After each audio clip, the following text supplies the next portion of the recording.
بسم اللہ الرحمن الرحیم، شروع اللہ کے نام سے جو بڑا مہربان اور نہایت رحم والا ہے۔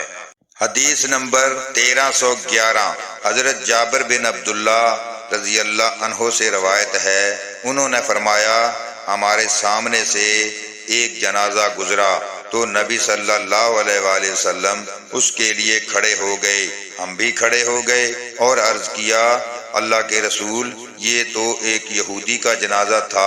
آپ نے فرمایا جب تم جنازہ دیکھو تو کھڑے ہو جایا کرو۔ حدیث نمبر 1312، حضرت عبد الرحمن بن ابی لیلہ سے روایت ہے کہ سہل بن حنیف اور حضرت قیس بن سعد رضی اللہ عنہم دونوں قادسیہ میں بیٹھے ہوئے تھے کہ ان کے پاس سے لوگ جنازہ لے کر گزرے تو دونوں کھڑے ہو گئے۔ ان سے عرض کیا گیا کہ یہ جنازہ تو اہل ارض یعنی زمین یہودی کا ہے۔ انہوں نے فرمایا کہ نبی صلی اللہ علیہ وآلہ وسلم کے پاس سے ایک جنازہ گزرا تو آپ بھی کھڑے ہو گئے تھے۔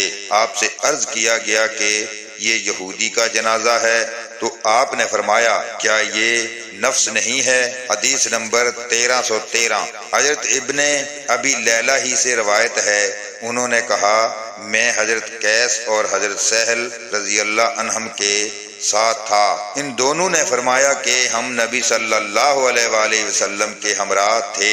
ابی لیلہ ابن ابی لیلہ سے ایک اور روایت میں ہے کہ ابو مسعود اور حضرت قیس رضی اللہ عنہم دونوں جنازے کے لیے کھڑے ہو جاتے تھے۔ حدیث نمبر 1314، حضرت ابو سعید خدری رضی اللہ عنہ سے روایت ہے کہ رسول اللہ صلی اللہ علیہ وآلہ وسلم نے فرمایا جب جنازہ تیار کر کے رکھ دیا جاتا ہے اور لوگ اسے اپنے کندھوں پر اٹھا لیتے ہیں، پھر اگر وہ نیک ہوتا ہے تو کہتا ہے مجھے جلدی لے چلو، اور اگر نیک نہیں ہوتا تو کہتا ہے ہائے افسوس مجھے کہاں لیے جاتے ہو۔ اس کی آواز انسان کے علاوہ ہر چیز سنتی ہے، اگر انسان سن لے تو مارے دہشت کے بے ہوش ہو جائے۔ حضرت انس رضی اللہ عنہ نے فرمایا تم جنازہ آگے لے جانے والے ہو، خواہ اس کے آگے یا پیچھے، دائیں یا بائیں چلو۔ حضرت انس کے علاوہ دوسروں نے کہا اس کے قریب قریب چلو۔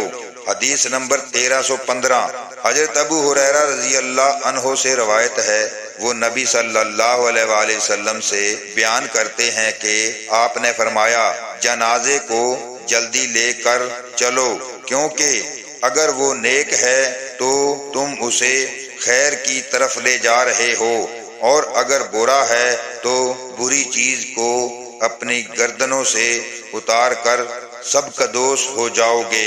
حدیث نمبر 1316، حضرت ابو سعید خدری رضی اللہ عنہ سے روایت ہے، انہوں نے کہا نبی صلی اللہ علیہ وآلہ وسلم نے فرمایا جب جنازہ تیار کر کے رکھ دیا جاتا ہے اور لوگ اسے اپنے کندھوں پر اٹھا لیتے ہیں تو اگر وہ نیک ہو تو کہتا ہے مجھے جلدی آگے لے چلو، اور اگر وہ نیک نہ ہو تو وہ اپنے گھر والوں سے کہتا ہے افسوس تم مجھے کہاں لے جا رہے ہو۔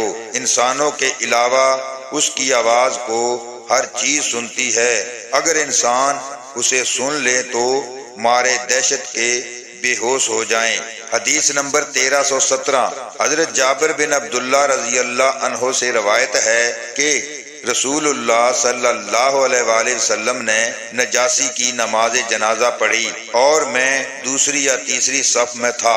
حدیث نمبر 1318، حضرت ابو ہریرہ رضی اللہ عنہ سے روایت ہے، انہوں نے کہا نبی صلی اللہ علیہ وآلہ وسلم نے اپنے صحابہ کرام رضی اللہ عنہم کو حضرت نجاشی کے فوت ہونے کی خبر دی، پھر آپ آگے بڑھے تو صحابہ کرام رضی اللہ عنہم نے آپ کے پیچھے صفیں باندھی اور آپ نے 4 تکبیریں کہیں۔ حدیث نمبر 1319، حضرت صحابی سے روایت ہے، انہوں نے کہا مجھے اس شخص نے خبر دی جو نبی صلی اللہ علیہ وآلہ وسلم کے پاس موجود تھا کہ آپ ایک الگ تھلگ قبر پر تشریف لائے اور صحابہ کرام رضی اللہ عنہم کی صف بندی فرمائی، آپ نے 4 تکبیریں کہیں۔ شیبانی کہتے ہیں میں نے دریافت کیا، اے ابو عمرو صحابی، تم سے کس نے بیان کیا؟ تو انہوں نے کہا حضرت ابن عباس رضی اللہ عنہ نے یہ حدیث بیان کی تھی۔ حدیث نمبر 1320 حضرت جابر بن عبداللہ رضی اللہ عنہ سے روایت ہے، انہوں نے کہا نبی صلی اللہ علیہ وآلہ وسلم نے فرمایا، آج ملک حبشہ کا ایک صالح شخص فوت ہو گیا ہے، آؤ اس کی نماز جنازہ پڑھو۔ حضرت جابر رضی اللہ عنہ نے کہا ہم نے صفیں درست کی اور نبی صلی اللہ علیہ وآلہ وسلم نے اس پر نماز جنازہ پڑھی، جبکہ ہم آپ کے پیچھے سب پستہ تھے۔ ابو زبیر حضرت جابر رضی اللہ عنہم سے بیان کرتے ہیں، انہوں نے فرمایا میں دوسری صف میں تھا۔